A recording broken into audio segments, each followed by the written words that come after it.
एक बार लोगों ने कबीर साहब से पूछा कि हमें नॉनवेज खाना चाहिए कि नहीं। बड़ा प्रश्न है क्योंकि ज़्यादातर लोग तो नॉनवेज खाते हैं, मांसाहारी हैं। मांसाहारी होना चाहिए या नहीं होना चाहिए, ये प्रश्न था। और वो भी मांस अगर खाना चाहिए तो किसका मांस खाना चाहिए।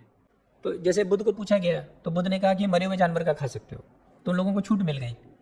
तो लोग खाते हैं, मार मार के खाते हैं, बोलते हैं हम तो मरा हुआ खाते हैं, जिसने मारा हो मारा होगा। पर अब तो आज के दिन में तो 99% बुद्धिस्ट जो हैं वो मांसाहारी हैं। तो एक छोटे से गलती बोल लो या एक छूट बोल लो, बुद्ध ने जो छूट दी, ठीक है, उसके वजह से 99% लोग मांसाहारी हो गए। तो कबीर साहब के साथ भी ऐसा ही कुछ होना था। लेकिन कबीर साहब तो जानते थे कि ये गलती हुई है, ये गलती मैं नहीं करूँगा। तो वो एक बात कहते हैं, मांस मांस सब एक है, मुर्गी हिरनी गाय, आँखी देखी नर खात है, ते नर नरखी जाए। यानी मांस मांस तो सब एक है, चाहे वो किसी का हो, चाहे मुर्गी का हो, चाहे हिरनी का हो, चाहे गाय का हो। मांस से क्या प्रयोजन है, जीव का मांस तो मांस है। अब आँखी देखी नर खात है, मतलब जिसको आप देख सकते हैं, ठीक है। और अगर कोई देखता है कि उसके शरीर को मैं खा रहा हूँ तो वो नरक को जाएगा, ऐसा वो कहते हैं। अभी इसमें देखिए दो बात है। एक तो वो कह रहे हैं किसी के भी मांस में कोई फर्क नहीं है, चाहे मुर्गी का मांस हो, चाहे हिरन का हो, चाहे गाय का हो। दूसरी बात कह रहे हैं कि आँखी देखी नर खात है, माने जो दिखता है। अभी देखिए जीव जीव जीव की बात तो हो रही है ना कि भाई मांसाहारी का क्या मतलब हुआ, जीव हत्या। अब आप देखिए, आप 1 लीटर पानी पीते हैं, उसमें 1 लाख बैक्टीरियाज होते हैं। अब तो सब जान गए हैं। हम लोग दही खाते हैं, उसमें तो 100 ग्राम में 1 करोड़ बैक्टीरियाज होते हैं। तो हम तो जानते हैं हम बैक्टीरियाज खा रहे हैं, प्रोटोजुआस खा रहे हैं, हाँ, फंगीज खा रहे हैं, लेकिन वो दिखते नहीं है। जैसे एक चावल का दाना है, एक चावल के दाने में कितने कुछ होते हैं जीव, लेकिन हमें तो दिखते नहीं है। लेकिन वो जीव नहीं, जीवाणु है। तो वहाँ भी उन्होंने बहुत वैज्ञानिक ढंग से बात रखी है अपनी। सारे मांस एक है जो आँख से दिखता हो।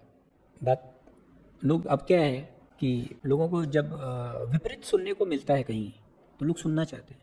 कमाल जो है कि वो थोड़े अलग किस्म के आदमी थे, बड़ी ऊंची बात करते थे। तो लोगों को मौका मिला कि इस बात को लेके कमाल के पास जाएं।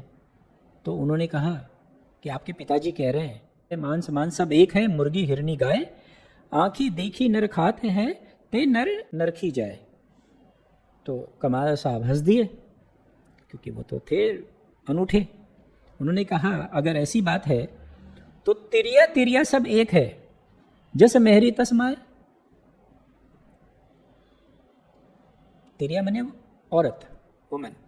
तो अगर ऐसा है तिरिया तिरिया सब एक है, अगर सारी औरतें एक ही हैं तो फिर क्या फ़र्क है माँ में और पत्नी में।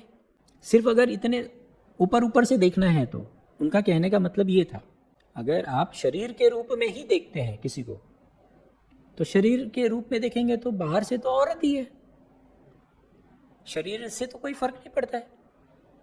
वो माँ का शरीर भी वैसा ही है, पत्नी का शरीर भी वैसा ही है। तो कमाल साहब जो थे वो बहुत ऊंचे थे। तो ये बात पहुंची कबीर साहब के पास। अब कबीर जी तो थोड़ा नाराज हुए और कबीर साहब को ये भी समझ में आया कि अब ये जिस स्तर की बात कर रहे हैं कमाल, वो इन लोगों से बहुत ऊंचे स्तर की बात है। मैं तो जिन लोगों से बोल रहा हूँ बहुत साधारण लोग हैं। तो उन्होंने बड़ी अच्छी बात कही। फिर उन्होंने कहा बूढ़ा वंश कबीर का उपजा पूत कमाल। अब देखिए ये ऐसा क्यों कह रहे हैं, मेरी अपनी व्याख्या है, आप समझे। ये व्याख्या आपको बाकी सब व्याख्याओं से अलग मिलेगी। मेरी अपनी क्या व्याख्या है मैं आपको बताता हूँ। बूढ़ा वंश कबीर का, यानी कबीर का जो वंश है वो बूढ़ा हो गया। बूढ़ा हो जाने के बाद क्या होता है, मर जाता है आदमी, फिर नई श्रृंखला पैदा होती है। हाँ, उस सेंस में कह रहे हैं कबीर साहब। यहाँ पे कमाल की कोई बुराई नहीं कर रहे हैं, बल्कि बहुत ऊंची बात कह रहे हैं, बहुत ऊंची बात कह रहे हैं। और इसको सारे लोगों ने मिस इंटरप्रेट किया है, इंक्लूडिंग ऑल लर्नड पीपल। जो साधारण जो कबीरपंथी उन्होंने तो गलत किया ही है, जो फिलॉसफी पढ़ाते हैं और जो कॉलेजेस में जो इसको समझाते हैं उन्होंने भी इसको मिस इंटरप्रेट किया या ठीक से नहीं समझे। ये बहुत ऊंची बात कह रहे हैं कबीर। और किस परिस्थिति में कह रहे हैं, जब उन्होंने ये देखा कि कमाल जो है वो बहुत ऊंची चेतना हो गई है, अब वो साधारण लोगों के लिए नहीं है, तब वो ये कह रहे हैं। वो ये चाहते हैं, अब ये कह के वो ये कहना चाहते हैं कमाल को कि तुम अब घर छोड़ दो, तुम दूर चले जाओ। तभी वो कह रहे हैं बूढ़ा वंश कबीर का, उपजा पूत कमाल। ये कह के उन्होंने कमाल से कहा कि अब तुम दूर चले जाओ, यहाँ से बहुत दूर चले जाओ। और कमाल जो है उसके बाद बहुत दूर चले गए, बहुत दूर चले गए। वो बनारस में रहते थे, वो गुजरात अहमदाबाद चले गए, अहमदाबाद रहने लगे। और अहमदाबाद में जब वो गए तो उनके बहुत शिष्य हुए और वो बहुत ऊंची बात कही उन्होंने। लेकिन वो तो क्या है कि बात जितनी ऊंची होती है उतने कम लोगों तक जाती है। जो साधारण बातें हैं, जो सामाजिक बातें हैं, कबीर ने जो बातें कही वो तो बहुत ही प्रसिद्ध हुए क्योंकि उन्होंने समाज के बारे में बात करी। लेकिन इन्होंने समाज नहीं, चेतना के स्तर पे बात करी। तो कबीर को सुनने वाले बहुत हैं, कमाल को कोई न सुनने वाला है न समझने वाला है। कमाल साहब को पढ़ना चाहिए। जब आप पढ़ेंगे तब आपको उनकी बात समझ में आएगी कि कितने ऊंचे थे। कमाल साहब के फिर बहुत शिष्य हुए और उनके शिष्यों की बहुत श्रृंखला भी चली। उनके शिष्य हुए जमाल साहब, फिर जमाल के बिमाल हुए, फिर बढ़ऊ हुए, फिर दादू साहब हुए, फिर एक परंपरा चल पड़ी, एक पंथ चल पड़ा। दादू साहब को तो सभी जानते हैं। अब दादू साहब के बहुत, जब दादू साहब प्रसिद्ध हुए तो दादू साहब के बहुत शिष्य हुए।